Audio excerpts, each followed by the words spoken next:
আবারও চলে এলাম একটা রেসিপি নিয়ে। শীতের দিনে চপ, চায়ের সাথে চপ খেতে কারো না ভালো লাগে, সেরকম একটা চপ বানাবো, ধনেপাতার চপ।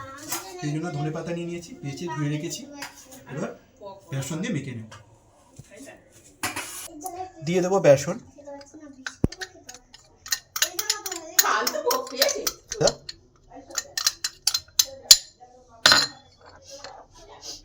দিয়ে দেবো চালের গুঁড়ে,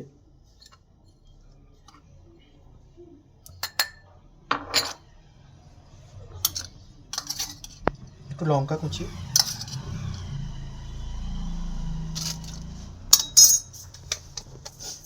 কালো জিরে, সামান্য একটু খাবার সোডা, সামান্য একটু লাল লঙ্কার গুঁড়ো।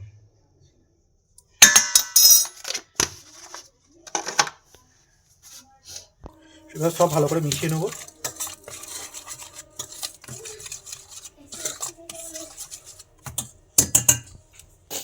দেবো সামান্য একটু নুন, সব ভালো করে মিশিয়ে নেবো। এবার সামান্য একটু একটু জল দিয়ে, খুব পাতলাও না খুব মোটাও না, মিডিয়াম একটু।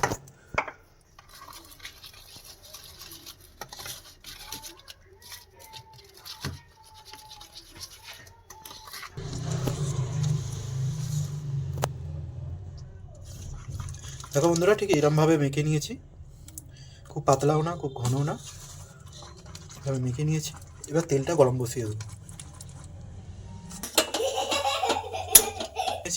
কড়া বসিয়ে দিলাম, একটু সাদা তেল,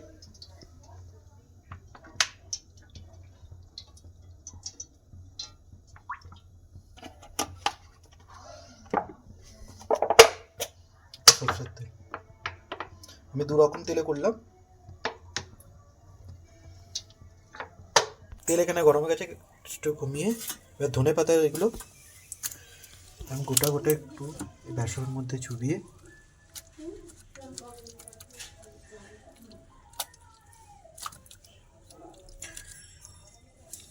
তেলের মধ্যে দিয়ে দেবো।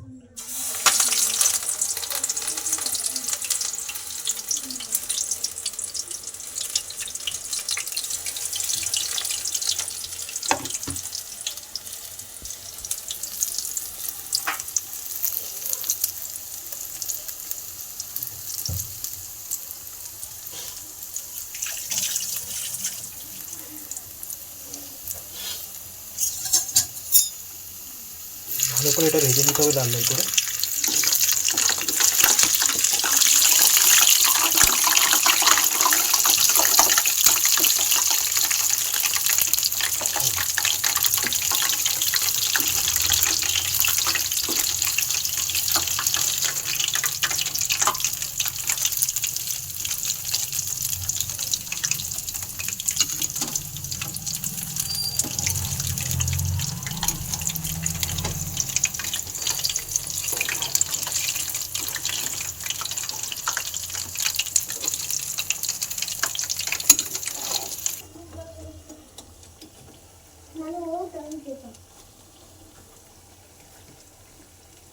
একটু লাল লাল করে ভেজে নিতে হবে।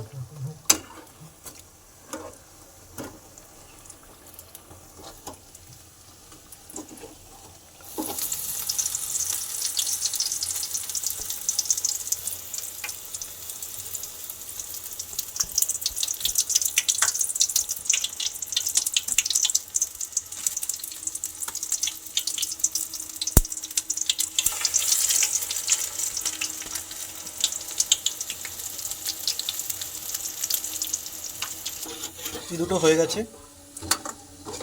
দুটো তুলে নিলাম।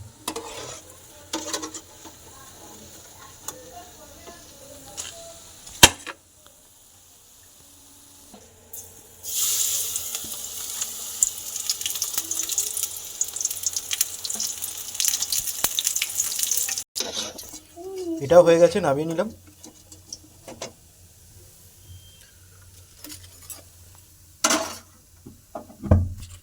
দেখো বন্ধুরা, আমি এইভাবে বানিয়ে নিলাম ধনেপাতার পকোড়া। তোমরা বাড়িতে কতটা নরম হয়েছে দেখো বন্ধুরা, কতটা খাস্তা হয়েছে, ধরলেই ভেঙে যাচ্ছে। তোমরা এইভাবে বাড়িতে বানিও ধনেপাতার পকোড়া। আর সঙ্গে রয়েছে এরকম গরম গরম চা। শীতের সন্ধ্যেটা প্রায় জমে যাবে। বন্ধুরা, তোমরা বাড়িতে ট্রাই করো। আর তোমরা দেখছো সমসাতরা ফেসবুক পেজটা যদি ভালো, রেসিপিটা যদি ভালো লাগে তাহলে ফলো করে দিও, সঙ্গে কমেন্ট আর শেয়ার করতে ভুলবে না। দেখা হবে অন্য কোনো রেসিপি নিয়ে। আজের মতো টাটা।